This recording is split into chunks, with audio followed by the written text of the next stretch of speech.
El 99% de los usuarios no sabe lo que podría ocurrir con XRP si se aprueba la ley Clarity.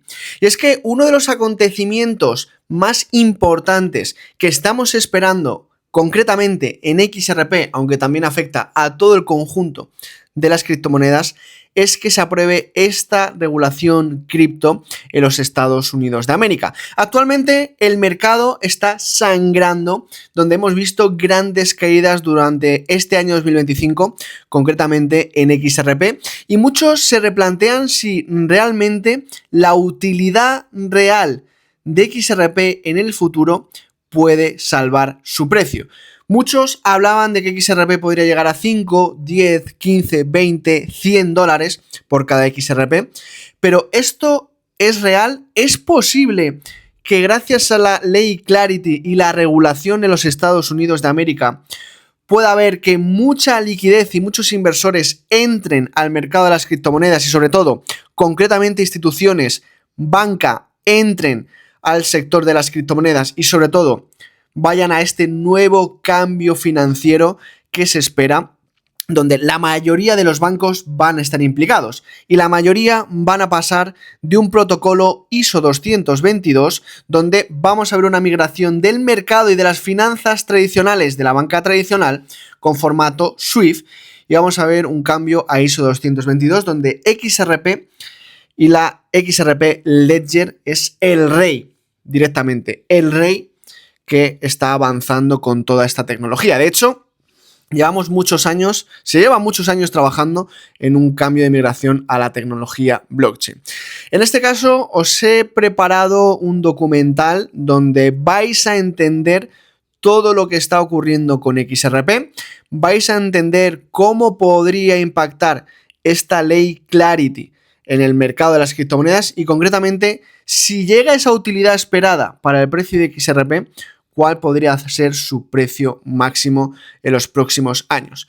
Te recomiendo, de verdad, este es un vídeo especial, que te quedes 100% hasta el final, porque te voy a dejar un tutorial, un documental muy bien preparado, e incluso que no lo he explicado yo, te lo va a explicar una inteligencia artificial que tiene un montón de datos acerca de XRP y cómo puede evolucionar esta criptomoneda o estas finanzas que se van a implantar en el día de mañana de este cambio de SWIFT a la ISO 222, así que no te lo pierdas, y antes de ver el documental te recomiendo que le des un buen like. Vamos a ello.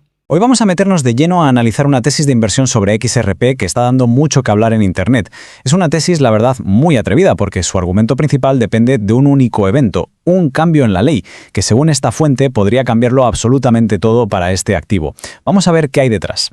Y la fuente arranca con una frase que es toda una declaración de intenciones. El precio que mirás es el coste de una batalla legal. Esto, en el fondo, es el resumen de toda su idea, que el valor que vemos ahora mismo de XRP no es real, que está, digamos, aplastado por un problema con la justicia. Y claro, esto nos lleva directos a la primera parte del análisis, lo que la fuente ha bautizado como el impuesto por litigio de XRP. Aquí es donde se define el problema de fondo que, según este argumento, está frenando al activo. A ver, ¿qué es exactamente este impuesto por litigio? Pues la fuente lo explica como una especie de descuento permanente que sufre el precio. Y la causa es, simple y llanamente, la incertidumbre legal que lo rodea. Y es precisamente esa incertidumbre, según ellos, la gran muralla que impide que entre el dinero de los grandes fondos de inversión, el capital institucional.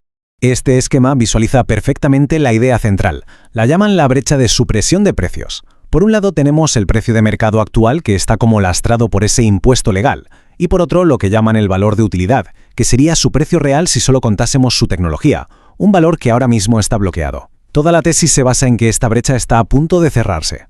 Entonces, la pregunta del millón es, ¿y qué podría cerrar esa brecha?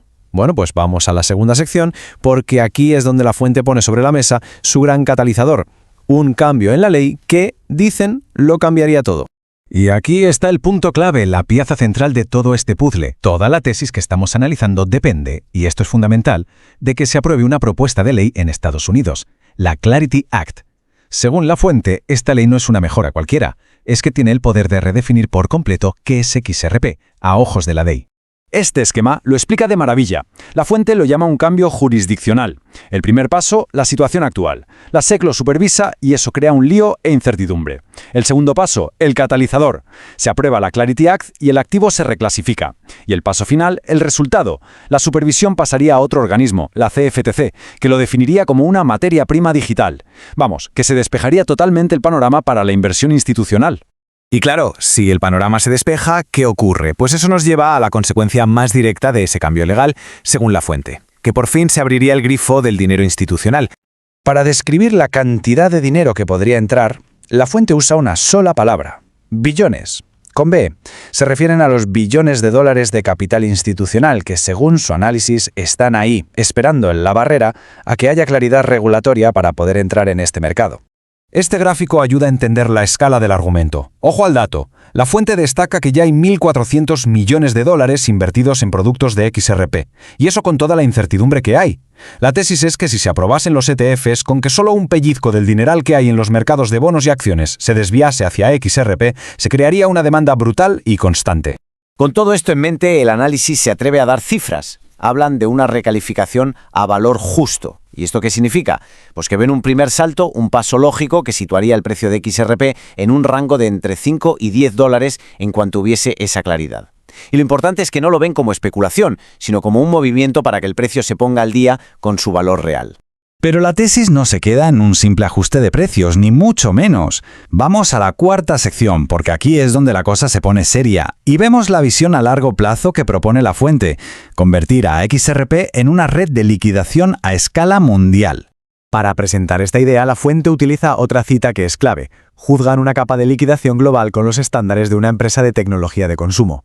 Lo que intentan aquí es desmontar una de las críticas más habituales contra XRP, su posible capitalización de mercado. Y esta tabla lo explica a la perfección. La comparación que se suele hacer es que una valoración de 6 billones de dólares para XRP la haría más grande que Apple. La respuesta de la fuente es que esa comparación es absurda. Sostienen que XRP no compite por vender móviles, sino por sustituir las tuberías del sistema financiero mundial. Y el mercado al que apunta, como el de los derivados, no se mide en miles de millones, sino en más de 1.000 billones de dólares. Es otra liga. Vale, pero ¿por qué sería necesario un precio tan altísimo? Aquí la fuente introduce un concepto económico que es fundamental: el factor de velocidad. La teoría explicada de forma sencilla es que para mover billones de dólares cada día de forma eficiente, el activo que se usa como puente, en este caso XRP, necesita tener un precio por unidad muy alto para que el sistema no se vuelva inestable. O sea, que un precio elevado no sería por especulación, sino una necesidad puramente funcional. Bien. Con una tesis tan compleja y ambiciosa sobre la mesa, ¿qué estrategia propone la fuente para alguien que se la crea? Pues la última sección es básicamente un manual de estrategia para el inversor. La fuente propone un plan de salida escalonado, muy estructurado. Fijaos en la lógica: vender un 10% a 10 dólares para recuperar la inversión inicial. Riesgo fuera. Luego vender un 20% a 50 dólares para, asegurar un cambio de vida importante.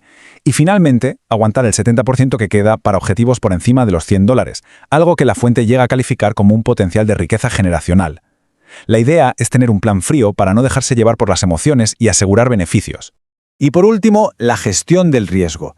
La fuente propone lo que llama un plan de redundancia, que básicamente significa tener el control total en todo momento. Y esto implica cosas de sentido común: repartir lo que se tiene en varias plataformas, usar almacenamiento en frío para lo que se guarde a largo plazo y, sobre todo, asegurarse de que siempre se puede acceder al capital y moverlo, incluso en los peores momentos del mercado. Y así llegamos al final. La verdad es que la fuente presenta una hoja de ruta increíblemente detallada y coherente. Pero, y es un pero muy grande, todo depende de que se apruebe una única ley. Y eso nos deja con una pregunta flotando en el aire: ¿dónde está la delgada línea que separa una previsión, por muy bien argumentada que esté, de lo que realmente va a pasar en el futuro?